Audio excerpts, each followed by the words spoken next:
Doctor Abdul Kalam जी ने बड़े कमाल की बात कही है। आप मंजिल के लिए तब तक लड़ना मत छोड़ो जब तक अपनी तय की हुई जगह पर ना पहुंच जाओ। Hello friends, good morning. आज है 9 अप्रैल 2022 और 9 अप्रैल 2022 के सभी महत्वपूर्ण करंट अफेयर्स की हम डिटेल से चर्चा करेंगे। आपको बता दें दोस्तों, आप अगर किसी भी कॉम्पिटिटिव एग्ज़ाम की प्रिपरेशन कर रहे हैं तो आज हम इसमें बहुत ही इंपॉर्टेंट और सिलेक्टेड क्वेश्चन लिए हैं जो कि आपके आने वाले सभी एग्ज़ामों के लिए बहुत ही ज़्यादा यूज़फुल होंगे।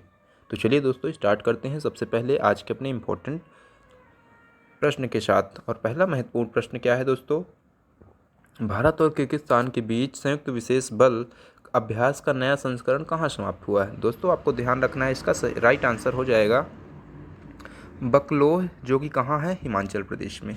दोस्तों ये बकलोह, यहाँ पर भारत और किर्गिस्तान के बीच एक संयुक्त विशेष बल का अभ्यास हुआ और जो कि अब समाप्त हो चुका है। ठीक है दोस्तों, तो ये आपको ध्यान रखना ये पॉइंट। और ये कहाँ हुआ है, तो ये बकलोह हिमाचल प्रदेश में हुआ है। ठीक है फ्रेंड्स, तो दोस्तों आइए इसके इम्पोर्टेंट बिंदु की चर्चा करते हैं।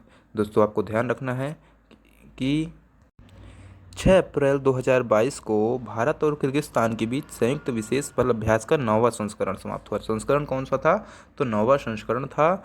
और ये संयुक्त अभ्यास विशेष बल प्रशिक्षण जो है तो स्कूल बकलोह हिमाचल प्रदेश में 25 मार्च 2022 को शुरू हुआ था।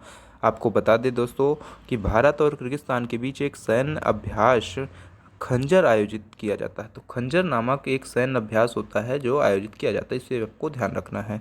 वहीं भारत और किर्गिस्तान के विशेष बलों की टुकड़ियों ने संघर्ष के पूरे स्पेक्ट्रम में मौजूदा और आकस्मिक खतरों का मुकाबला करने के लिए अपनी विशेषज्ञता और तकनीकी और साथ ही साथ दोस्तों युद्ध कौशल की बेहतरीन कार्यप्रणालियों को साझा किया है। तो दोस्तों इसको ध्यान रखना है।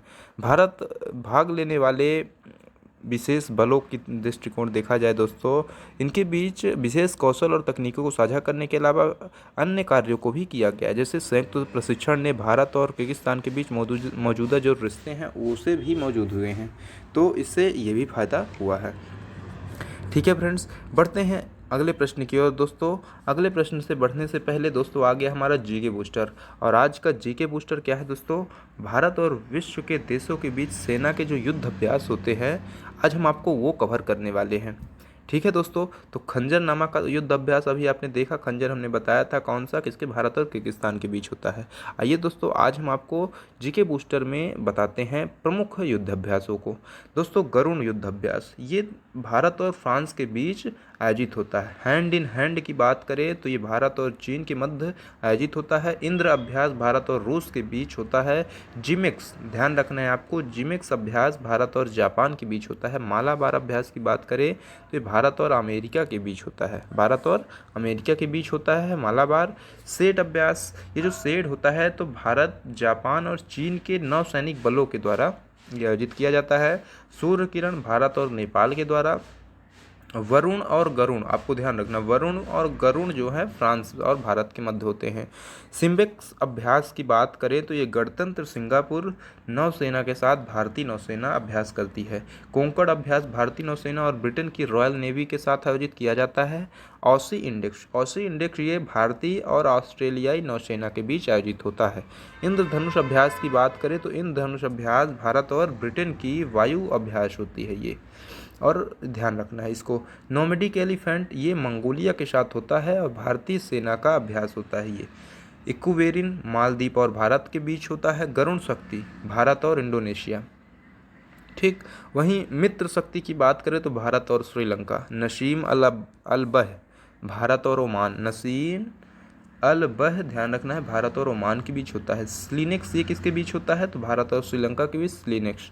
कैजिन संधि अभ्यास होता है और यह भारत और जापान के तट रक्षकों का सहयोग है। ठीक है फ्रेंड्स, मालाबार का जो भारत और अमेरिका के बीच होता है इसे हमने ऊपर कवर कर दिया है। युद्ध अभ्यास की बात करें तो भारत और अमेरिका के बीच होता है। रेड फ्लैग ये भारत और अमेरिका के बीच। कोप की बात करें तो भारत और अमेरिका। और संप्रीति ये भारत और बांग्लादेश। तो ये दोस्तों इंपॉर्टेंट युद्ध अभ्यास आपको ध्यान रखने हैं, इनके नाम और ये किस देश के साथ आयोजित किए जाते हैं। साथ ही साथ दोस्तों अगर आपको पसंद आए तो प्लीज़ चैनल को सब्सक्राइब जरूर कर लीजिए, बेल आइकन प्रेस कर लीजिए, जिससे इसी तरह की वीडियो आप टाइमली देख पाएँ। साथ ही साथ अगर आपको पसंद आ रहा हो तो कमेंट और शेयर और लाइक ज़रूर करिएगा। चलिए बढ़ते हैं अपने अगले प्रश्न की ओर। अगला प्रश्न इंपॉर्टेंट है दोस्तों, सर्बिया के राष्ट्रपति कौन बन गए, प्रेसिडेंट ऑफ सर्बिया। तो दोस्तों इसका आंसर हो जाएगा, राइट आंसर है option number A, Aleksandar Vucic. जी हाँ दोस्तों, अलेक्जेंडर वुसिक ये सेकंड टाइम राष्ट्रपति बने, ये पॉइंट भी आपको नोट करना है। ठीक है दोस्तों, बात आई है सर्बिया की। आइए दोस्तों सर्बिया के बारे में कुछ महत्वपूर्ण बिंदु बताते हैं। दोस्तों सर्बिया यूरोप महाद्वीप में है। कहाँ है सर्बिया, यूरोप महाद्वीप में स्थित है ये, और इसकी राजधानी है बेलग्रेड। क्या है राजधानी, तो बेलग्रेड इसकी राजधानी है, ये आपको पॉइंट नोट करने हैं। सर्बिया की मुद्रा है सर्बियाई दिनार। क्या है, सर्बियाई दिनार मुद्रा आपको ध्यान रखना है। और सर्बिया के प्रधानमंत्री एना बर्नाबिक और सर्बिया के राष्ट्रपति अलेक्जेंडर वुसिक बन गए। तो दोस्तों ये महत्वपूर्ण बिंदु आपको ध्यान रखने हैं। दोस्तों आइए बात आई है इंपॉर्टेंट राष्ट्रपतियों की, तो आइए हम आपको टॉप 5 राष्ट्रपति के बारे में बताते हैं। सबसे पहले दोस्तों तुर्कमेनिस्तान के नए राष्ट्रपति कौन बने हैं दोस्तों, तो अभी हाल ही में कुछ समय पहले सरदार बुर्दी मुहम्मदेव जो है तो कहाँ के राष्ट्रपति बने थे, तो ये बने थे तुर्कमेनिस्तान के। और फ्रैंक वाल्टर स्टीनमेयर ध्यान रखना है दोस्तों, ये जर्मनी के, कहाँ के, जर्मनी के राष्ट्रपति बने थे। वहीं सियोमारा कास्त्रो दोस्तों पहली महिला राष्ट्रपति बनी थी, कहाँ की बनी थी बताइए, तो ये होंडुरास की, कहाँ की है, होंडुरास की ये बनी थी। ठीक, ये पॉइंट आपको नोट करना है। निकारागुआ के नए राष्ट्रपति कौन बने थे, तो जोस डेनियल ओर्टेगा आपको ध्यान रखना है। और कजाकिस्तान के दोस्तों प्रधानमंत्री कौन, अली खान इस्माइल। तो ये आपको 5 प्रमुख को ध्यान रखना है। ठीक दोस्तों, आगे बढ़ते हैं अगले प्रश्न की ओर। अगला प्रश्न है दोस्तों, केंद्र सरकार द्वारा सेमीकॉन इंडिया के लिए एक सलाहकार समिति का गठन किया गया है। जी हाँ दोस्तों, और इस समिति के अध्यक्ष कौन बनेंगे, तो दोस्तों इसका राइट आंसर हो जाएगा ऑप्शन नंबर ए, अश्विनी वैष्णव। दोस्तों अश्विनी वैष्णव कौन है, अश्विनी वैष्णव की बात करें दोस्तों तो ये केंद्रीय रेल और सूचना प्रौद्योगिकी मंत्री है, आपको ध्यान रखना है। ठीक है, अच्छा दोस्तों ये तो हमने अश्विनी वैष्णव जी के बारे में बता दिया। अच्छा पीयूष गोयल क्या है, पीयूष गोयल दोस्तों केंद्रीय वाणिज्य और उद्योग मंत्री, इनके बारे में आपको, केंद्रीय वाणिज्य उद्योग मंत्री हैं। और नितिन गडकरी की बात करें दोस्तों तो नितिन गडकरी हैं सड़क परिवहन और राजमार्ग मंत्री हैं। वहीं राजीव चंद्रशेखर कौन है दोस्तों, तो राजीव चंद्रशेखर कौशल विकास और सूचना प्रौद्योगिकी राज्य मंत्री हैं। तो ये पॉइंट आपको नोट करना है। ठीक है दोस्तों, तो केंद्र सरकार सेमीकॉन इंडिया के लिए अध्यक्ष बने हैं सलाहकार समिति के, तो अश्विनी वैष्णव बने हैं। वहीं इसमें बता दें दोस्तों समिति के अध्यक्ष बनेंगे और राज्य मंत्री राजीव चंद्रशेखर हैं जो दोस्तों ये उपाध्यक्ष रहेंगे। तो ये पॉइंट आपको नोट करने हैं। ठीक, तो दोस्तों आगे बढ़ते हैं अगले प्रश्न की ओर। अगला प्रश्न क्या है दोस्तों कि विश्व स्वास्थ्य दिवस 2022 वर्ल्ड हेल्थ डे 2022 कब मनाया गया, दोस्तों इसका राइट आंसर हो जाएगा ऑप्शन नंबर सी, 7 अप्रैल। 7 अप्रैल को दोस्तों हर वर्ष वर्ल्ड हेल्थ डे के रूप में सेलिब्रेट किया जाता है। ठीक है फ्रेंड्स, वहीं दोस्तों आपको बता दें इसका उद्देश्य क्या रहता है कि विश्व स्वास्थ्य दिवस मनाने का मुख्य उद्देश्य दुनिया भर में लोगों को शारीरिक, मानसिक और सामाजिक रूप से जागरूक करना है। ठीक है दोस्तों, वर्ष 2022 की थीम क्या है, हमारा स्वास्थ्य हमारा ग्रह हमारा स्वास्थ्य। ठीक, आवर प्लानेट आवर हेल्थ इस वर्ष की थीम रखी गई है। ठीक है फ्रेंड्स, वहीं दोस्तों अगर हम बात करें कुछ इंपॉर्टेंट दिवस की, तो दोस्तों आपको ध्यान रखना है फरवरी मंथ का। फरवरी मंथ में दोस्तों डिजिटल दुनिया में लोगों को जागरूक करने के लिए सुरक्षित इंटरनेट दिवस मनाया गया था। कब मनाया गया दोस्तों, तो ये मनाया गया था 8 फरवरी को। कब मनाया गया था, 8 फेब को मनाया गया था। इंपॉर्टेंट डेज है।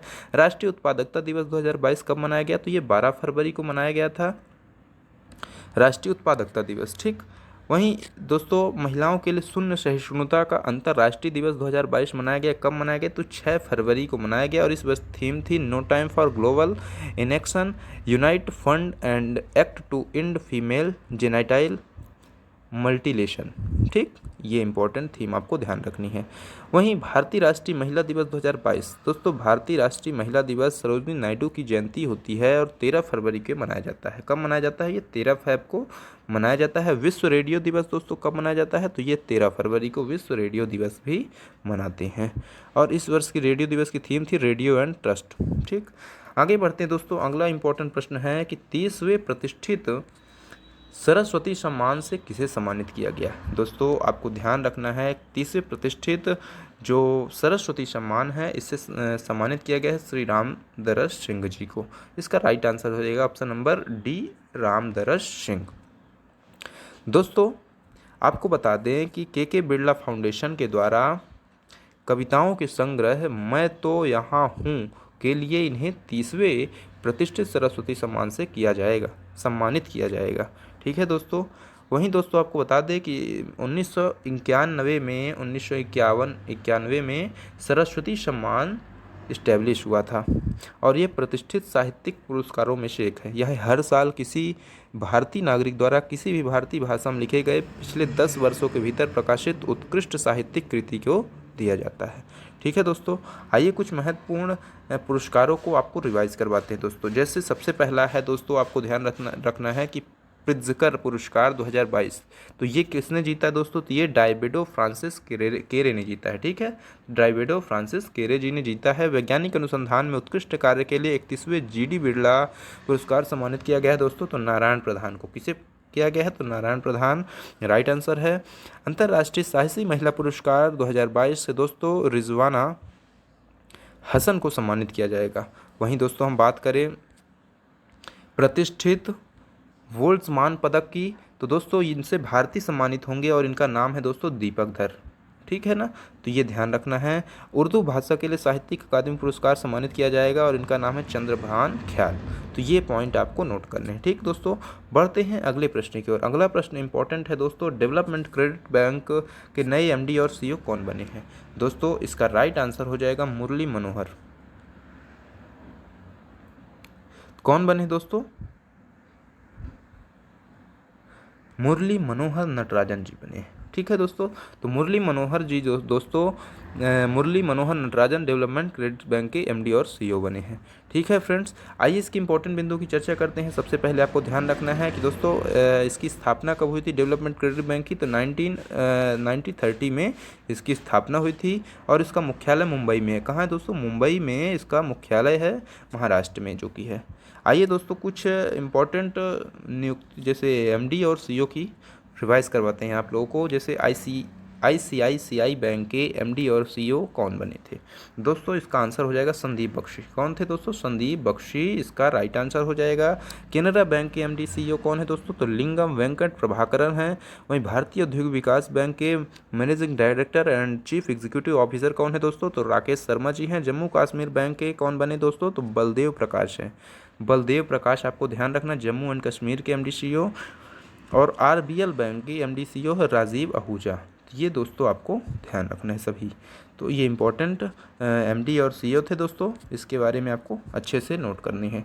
तो दोस्तों आज के लिए इतना ही, कल नए प्रश्नों के साथ फिर से मिलेंगे। तब तक के लिए धन्यवाद दोस्तों। प्लीज़ वीडियो का अगर पसंद आए तो प्लीज़ लाइक शेयर और कमेंट जरूर करिए। साथ ही साथ चैनल को सब्सक्राइब कर लीजिए और बेल आइकन प्रेस कर दीजिए, जिससे आने वाली वीडियो का नोटिफिकेशन आपको मिल जाए। धन्यवाद दोस्तों।